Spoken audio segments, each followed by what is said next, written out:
Somebody say local.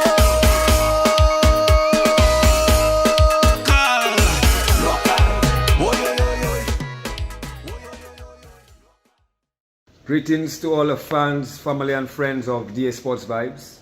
We're here with another legendary man of sports in Dominica, a man that helped pave the way, and he's going to introduce himself and give us his journey. So, take it away.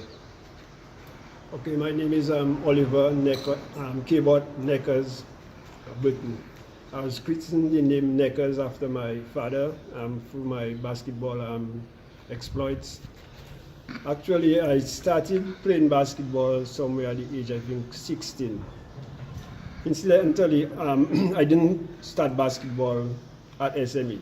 It all started when a group of us in the Fieldsland area got interested in basketball as a result of Fanso Bedo playing basketball. We started right here playing basketball. I remember the days when we were given balls by William of Leblanc. Right here in SME, right? Here in SME, yes. We were given balls by old balls by William of Leblanc. We would come throughout the day under the hot sun, practice basketball. That was somewhere in 1970, maybe 1974, thereabout. We were so interested in basketball that we played basketball to the extent that the balls that we had would wear out to the extent where the twine would start showing on the balls. But that didn't discourage us. We were given balls by plastic, and we would continue playing. All of us just played basketball without any formal coaching. We just looked at the players, like people like Plastic, Kiwi, and the other, senior players, and we would just follow what we saw. Let me ask you, when you say we, you and your peers, yes, could you name a few notables, at least yes, one or two of them? We have fellas like Sibert Didier, Peter Skerrit, Liam Black. We had fellas like Alvin Bernard, Lennox Bernard, okay. Carlty came in late. We had other guys like Young Polidor, that's Bernard Polidor. Yeah, just to name a few. Those are the ones that I could recollect right now.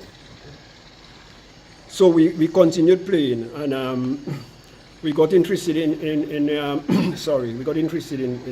playing ball, and we eventually formed a team. We formed a second division team. We participated in the second division league. What's the name of the team?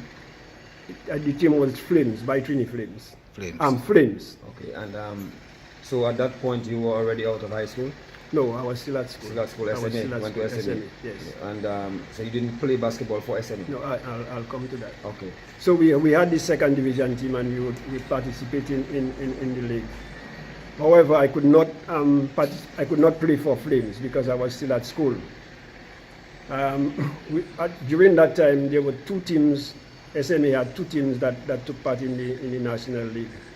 There was a team called Sharks and another one called Hawks.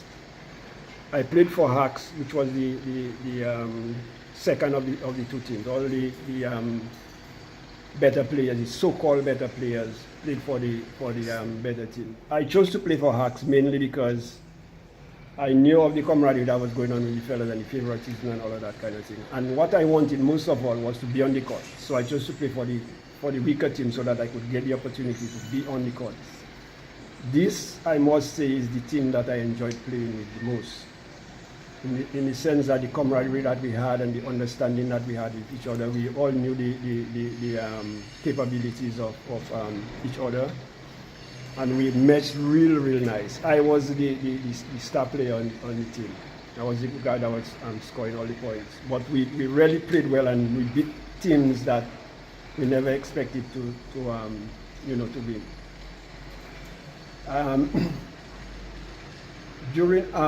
After my exploits in playing for Hawks, I remember I was called for Before you go further, I just wanted to, just curious, did both the Sharks and Hawks ever play each other?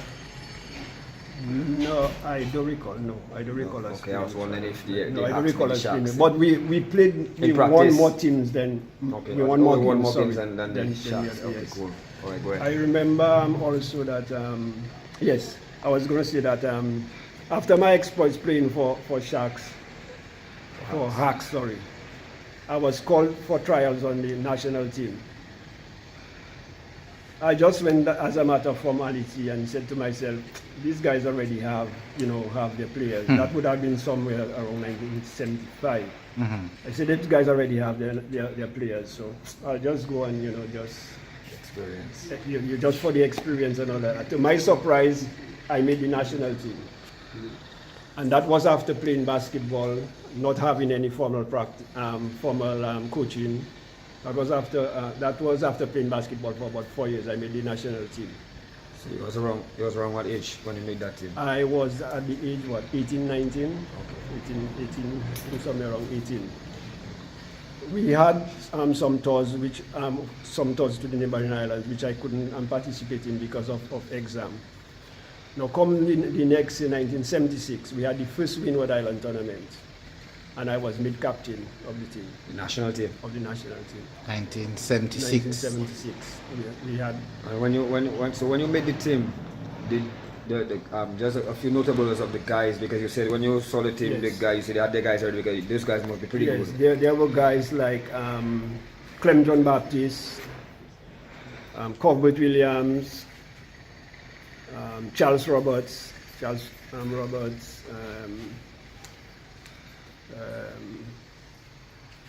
So, yeah. okay, so yes, so take us to 1976. You captained the team. Right, I captained the team before that we went to St. Lucia. That was in 1975. That was the first tour that I had. Went to St. Lucia. We had coaching in George Daniel. Dr. George Daniel was our coach. Okay. I wasn't on the first five. I remember coming in for just less than a minute. I shot one ball, scored, and I was subbed straight away. That upsetted me. Okay. Anyway, come 1976 now, that was the year after the St. Lucia tour. I was mid-captain of the national team. And it turned out that I was the highest scorer. So you was made the captain. The captain. So, I was so on the first five. That means during that time you were upset. You still work harder than before. Oh, but I mean, I had the sort of passion that we in the neighborhood had for basketball was such that I would come from funeral or come from church and see a ball bouncing and I'm right there playing, I remember days when we would say, boy, we're going to the park and we don't want to play basketball. We would come with our slippers. As it turned out, we're on the court playing, Yes, what I mean? yes. So that was the kind of passion that we had. I took the opportunity to practice every time that I could. And I love to shoot. And that is why I probably was so good at shooting. I just love to shoot. And I remember the days also when we used to come to practice. We would come under the hot sun because at the time the court was available. Like now, nobody is there. You would come, we would shoot what we call Wrongly World. I would play another game called Rough 21. And those two games are the games that would help develop your skill the most. And most of the guys felt that was lazy man game, to just stay and shoot ball, and that sort of thing. But that really, really helped me in developing my game. I remember also that we sorry, I just lost my train. Okay, let's go to 1976. You captain the team. Right? After you did the St. Lucia tour, you only get 1 minute, and the following year you became the captain of the team. Of the team, yeah. Yes. That tournament was held in Dominica. Yes, I say we emerged as Windward Island. Island tournament, and we emerged as the champions. Yes, In 1976. Yes, 76. It was between among St. Lucia, St. Vincent, Grenada, and Dominica. And could you give us the starting five of that team? The starting five. I know I was the captain, so I was on the first five. I think Peter Skerritt was, Clem John Baptiste. There was also this guy, Wola, Trevor Knight. Yes. Trevor Knight, and boy, who was the other one? I don't quite that's remember. okay. Yeah. But Trevor Knight was one of the main players playing center. Right. DA Sports Vibes, we are back here. We're still here with Neckers, and he's telling us about his exploits and his career. So just tell us, in terms of that Windward Island tournament that you all won in 1976, what team, what country was your biggest challenge? Okay, in 75, I should have said we Grenada was the better team. Then next in Dominica. Okay. Come 76, Grenada was the biggest challenge, and we played them in the finals and won. I think we beat them by somewhere around 4 or 5 points. Could you remember any particular player? Yeah, there was some on Grenada. I remember the Redhead brothers. Okay. Redhead brothers. They were very, very good players. All right.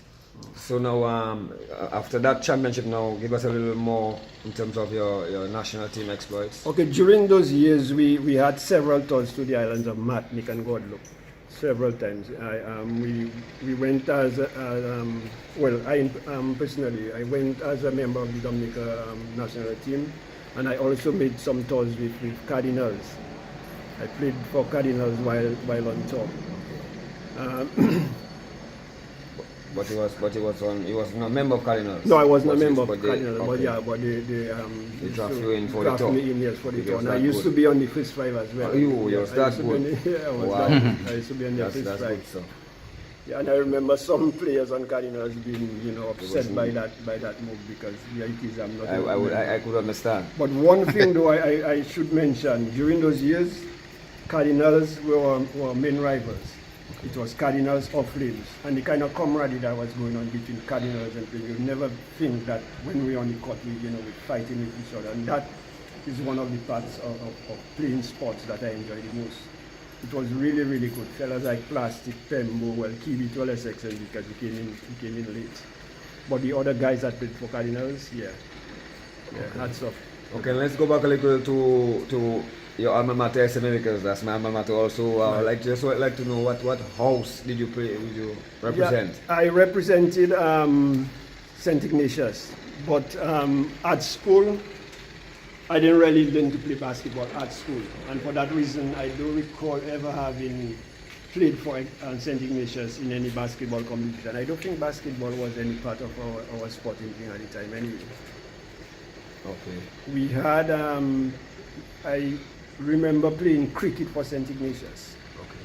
Cricket, that's probably just about it. Sports to me wasn't, quite apart from the annual thing when we would have the sporting day or something like that, sport didn't form such a big part of as far as I can remember. Okay, now take us to your national league now, like your club you played for, your club you played for. Right, when I left school, I played for Flames, and Flames is the only team that I played for. Because since I was a founding member of Flames, I played for Flames throughout my basketball career that spanned for about, how many, 12 or more years. Okay, and By Trinity Flames, I was captain, coach, and championships? everything. We won four championships. Four. 1 year, it was league. Another year it was league and knockout, and the third year it was knockout, something like that. I don't quite remember the years that we won. Okay. But we dominated basketball, and the teams that were the most competitive teams were Cardinals and then Pros from Grand Bay. We dominated basketball until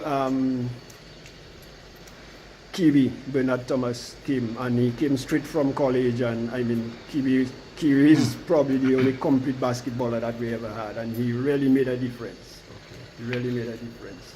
Okay, and in terms of individual accolades for yourself, did you ever receive any? Yeah, I didn't get to the point where I spoke about the CARICOM tournament. But anyway, we'll get back there. Yeah, we'll get back there. Go back to national team. As I said, I was the highest scorer in the first Windward Island tournament that was held in Dominica. Wow. I was on the first five after the picker team. I was on the first five. We went to Guyana where we participated for the first time. That's in '84 in the CARICOM tournament. I was one of the highest scorers as well, and I was on the second five on the CARICOM team. That's a team they pick in the whole CARICOM. The whole CARICOM, players. yes. And You was on the first five. No, I was on the second Second five. five. Okay, so you're in top 10. Yes, I was on the top 10. That's good stuff. And what else? Any highlights? Give it the highlight of your career, national career. Give it like a moment that you can, just give us a little visual of that you can remember. Well, what I can remember, first of all, was when we played the first Windward Island tournament. What it was like with the crowd. During those days, we had these fans just around the court.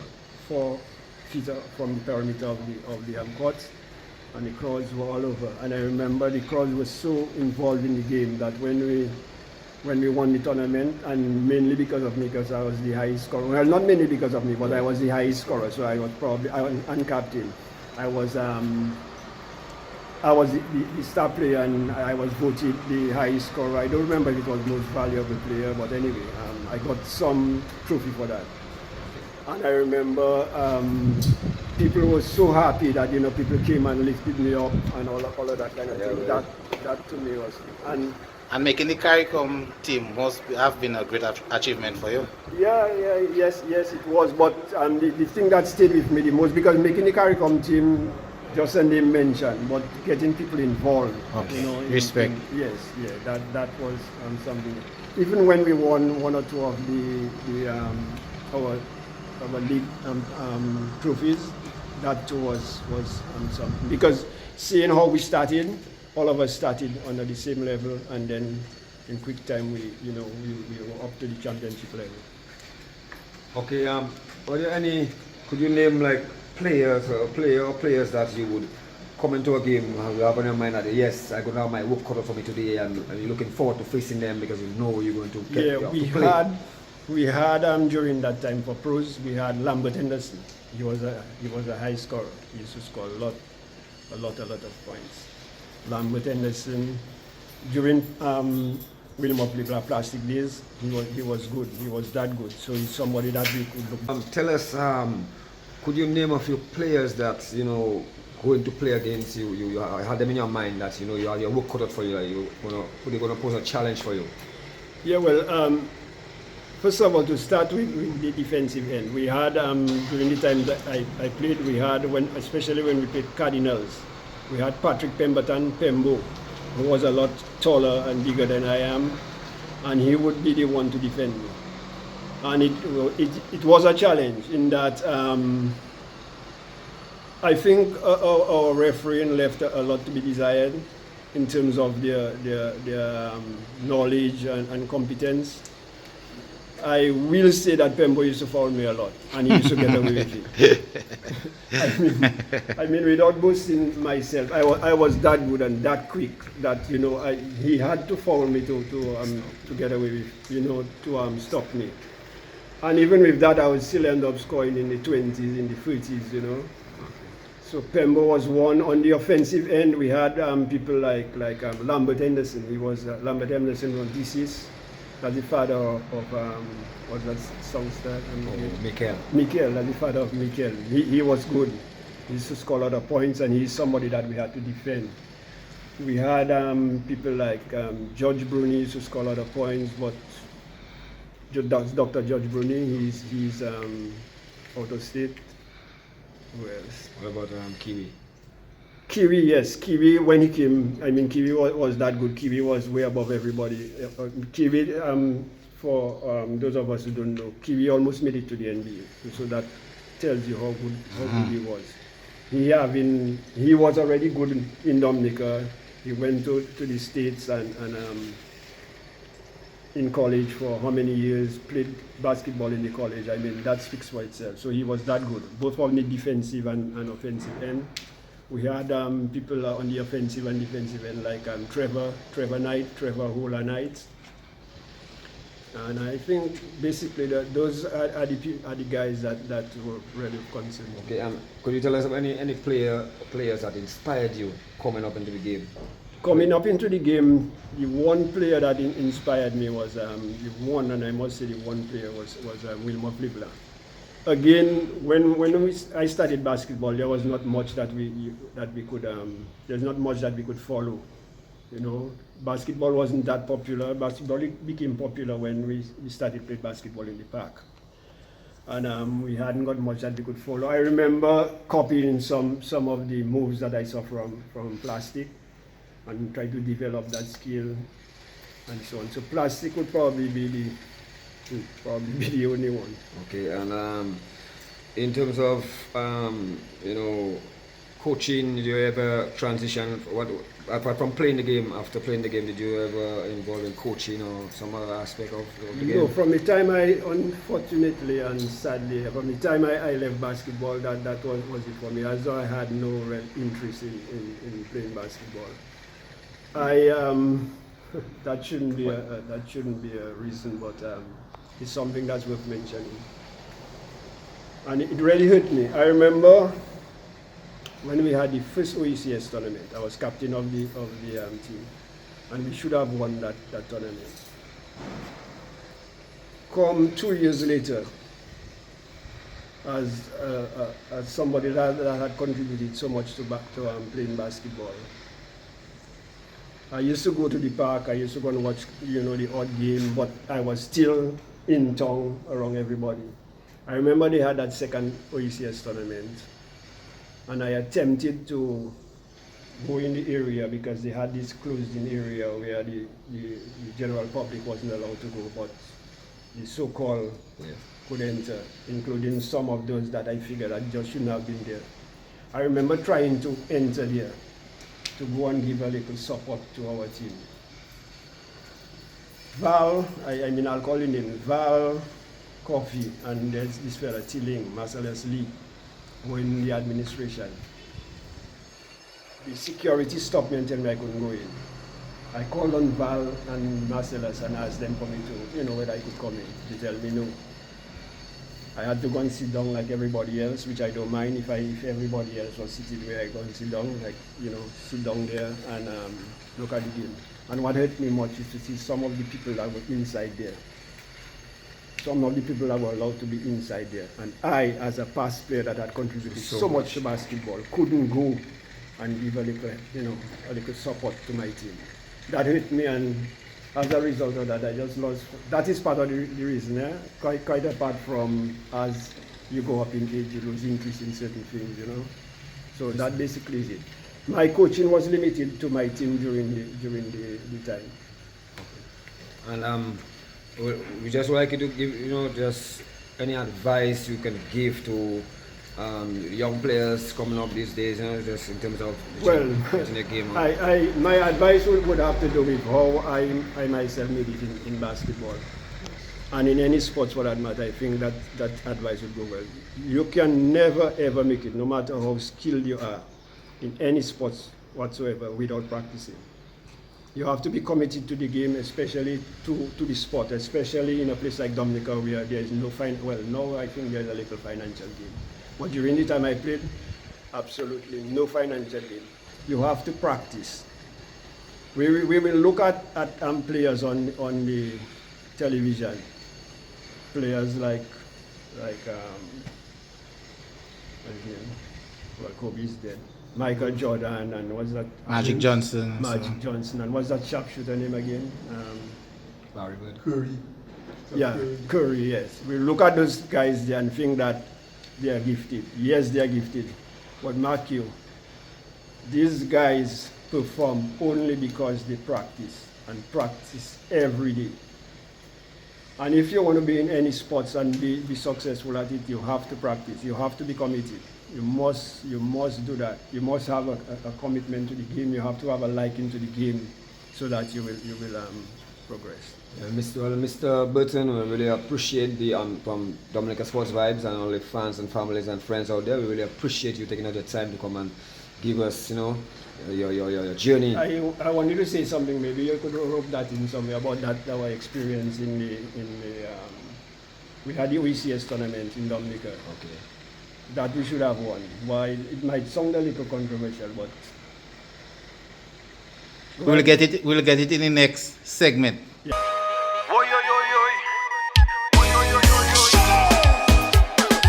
Somebody say, Lord.